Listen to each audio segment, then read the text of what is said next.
If any NGO wants to have investment from your group, then what kind of steps that NGOs needs to be taken in this respect? Is there any formal proposal project which they have to submit it to you? Common philosophy is really making investments in for-profit businesses. But this doesn't mean that strictly we are not looking at non-profits, because nowadays we see that non-profits are also getting very particular about their financial returns.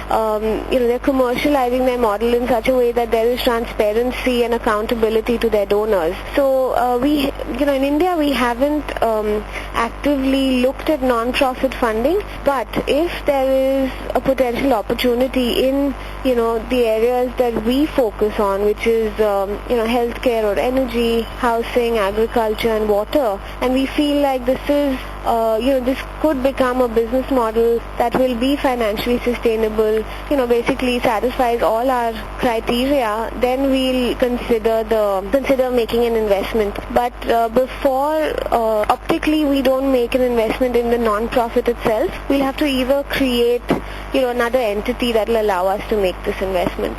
And the process is actually pretty straightforward. So once we hear of a lead, or we speak with the entrepreneurs of this business, we have an initial conversation with them.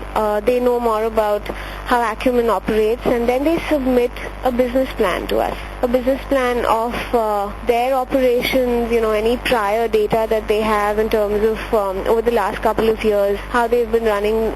And then based on that we take it ahead, and then the deal goes into sort of a formal due diligence once we're convinced that this is something that we will consider. So there isn't a form or anything, but we're very sort of particular about receiving that business plan and analyzing it and seeing whether it fits the Acumen Fund criteria. Do you evaluate and monitor the work after your investment? Yeah.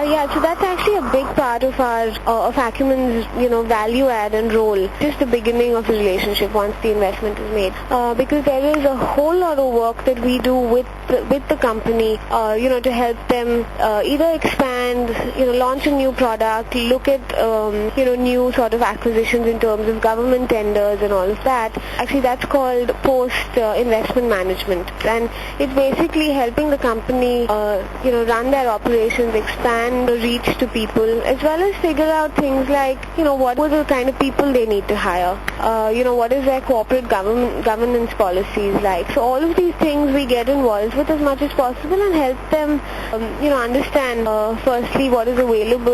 We'll even introduce them to people who we might know in our network that they might be able to approach in terms of services and stuff. So yes, there is a very large engagement that happens even after investment is actually made. And additionally, what we do is every month as well as every quarter we get reports from our investees about what their financial performance is like, what is their operational, what are the challenges they are facing. So it's like a marriage between us and our investees.